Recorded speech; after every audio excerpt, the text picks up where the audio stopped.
Gerakan Pramuka Indonesia tercatat sebagai organisasi kepanduan terbesar di dunia.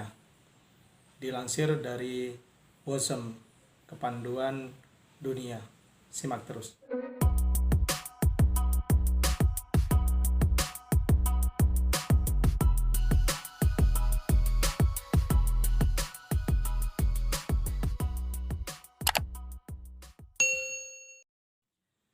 Assalamualaikum warahmatullahi wabarakatuh. Salam Pramuka. Bertemu lagi dengan saya Muhammad Nurul Huda, pastinya tetap di channel Prasmaja TV. Di video kali ini kita akan membahas tentang Hari Tunas. Tapi sebelum itu, saya ucapkan terlebih dahulu selamat Hari Tunas. Mudah-mudahan kita menjadi seorang pandu pramuka yang cerdas, kreatif, dan mampu membawa bangsa ini nanti menuju masa depan yang lebih baik. Mengapa ada Hari Tunas Gerakan Pramuka?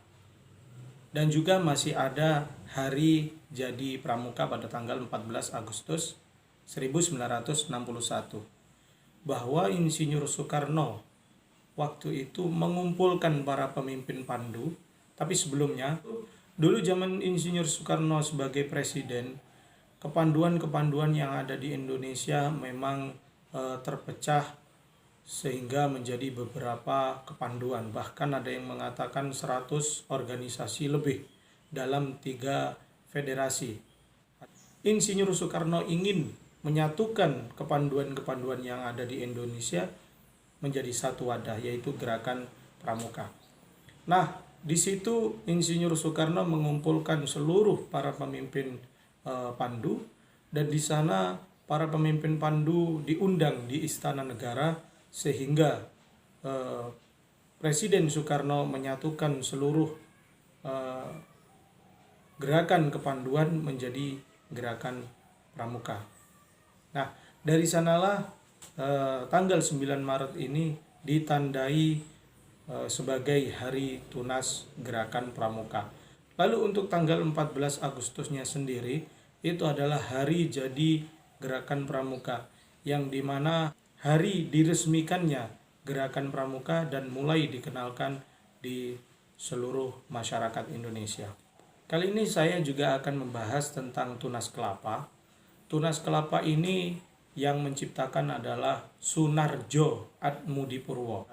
Beliau bekerja di Departemen Pertanian, dan beliau juga termasuk aktivis Gerakan Pramuka waktu itu.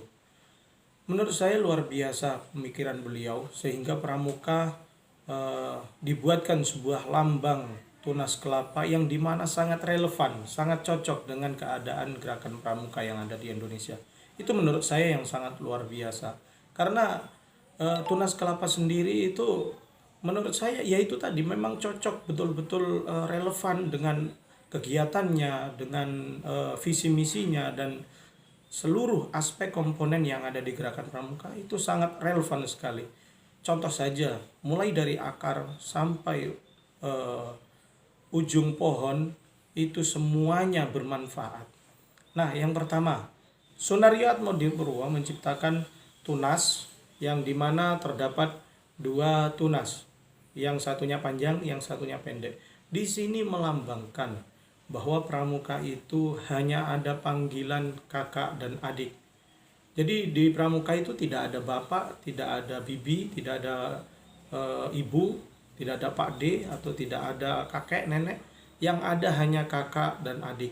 Pembina dan peserta didik ini adalah kakak beradik. Jadi sangat relevan dengan Gerakan Pramuka.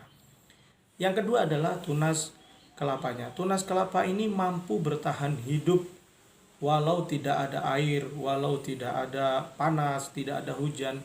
Tunas kelapa ini mampu bertahan hidup lebih lama, lebih panjang, sehingga menggambarkan bahwa pramuka itu juga mampu bertahan, mampu mengikuti situasi yang ada, dan tidak gampang menyerah. Yang kedua juga ada tunas kelapa itu bisa beradaptasi dimanapun. Tunas kelapa itu sahabat Prasmaja bisa taruh di mana, ditanam di mana saja, tunas kelapa itu pasti bisa hidup.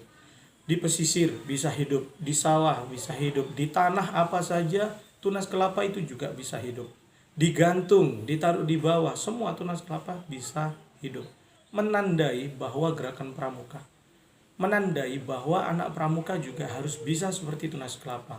Bahwa tunas kelapa itu mampu beradaptasi di mana-mana, mampu mengikuti adat istiadat di suatu tempat itu. Misalkan anak pramuka itu berkemah di suatu tempat, dan anak pramuka itu harus mampu beradaptasi di suatu tempat itu, misalkan di hutan, harus mampu bertahan hidup, harus mampu beradaptasi di tempat itu. Itulah tunas kelapa.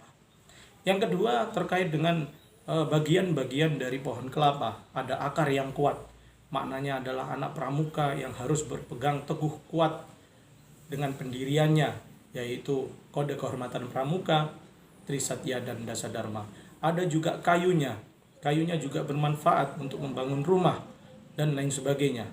Ada juga daun kelapanya, ada juga lidinya, lidi dari daun kelapanya, semuanya bermanfaat, menandakan bahwa pramuka juga harus bermanfaat bagi agama, nusa, dan bangsa. Dan juga pohon kelapa tumbuh tinggi ke atas, menandakan bahwa cita-cita pramuka adalah lurus, tinggi, dan mampu meraih cita-cita yang tinggi. Jadilah seperti tunas kelapa, yang dimana tunas kelapa itu semua dari akarnya sampai ujungnya semuanya bermanfaat, dan kelapa mudanya, kelapa tuanya, semuanya bermanfaat, sehingga tidak ada bagian-bagian dari pohon kelapa itu yang terbuang sia-sia atau tidak berguna, semuanya berguna. Maka dari itu gerakan pramuka, khususnya pramuka di Indonesia, menjadi pramuka-pramuka yang betul-betul mengamalkan seperti halnya tunas kelapa tersebut, sehingga kita menjadi orang yang baik, sehingga menjadi orang yang bermanfaat bagi nusa dan bangsa. Terima kasih sahabat Prasmaja. Mungkin ada kekurangannya saya menjelaskan tentang tunas kelapa, silakan ditulis di kolom komentarnya. Mungkin ada kritik dan saran juga, silakan ditulis di kolom komentar. Kalaupun sahabat Prasmaja ingin komunikasi dengan saya lewat WA, silakan juga dicari di deskripsi ini. Di sana sudah saya catatkan nomor WA saya. Kurang lebihnya saya mohon maaf. Saya akhiri, Assalamualaikum warahmatullahi wabarakatuh, dan salam pramuka.